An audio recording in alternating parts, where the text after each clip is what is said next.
Arestado ang isang 55 anyos na babae matapos magsagawa ng bypass operation ang Narbacan Municipal Police Station, katuwang ang iba pang unit ng pulisya at PDEA RO1 noong umaga ng November 21, 2025 sa Barangay Paratong, Narbacan, Ilocos Sur.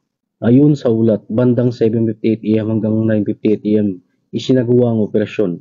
Nahuli ang sospek matapos magbintaw umano ng sachet ng inihinalang shabu sa isang pulis na nagpanggap na buyer. Nakumpiska mula sa operasyon ng kabuuang 5.78 na gramo ng inihinalang shabu na may tinatayang halagang 39,304. Nakuha rin ang iba pang ebidensya tulad ng isang transparent plastic sachet, isang 500 bill na ginamit bilang bypass money, isang 50 bill na ginamit bilang bypass money, isang 100 bill na ginamit bilang bypass money, at 99 pirasong barya, isang itim na pouch at isang Honda XRM 125.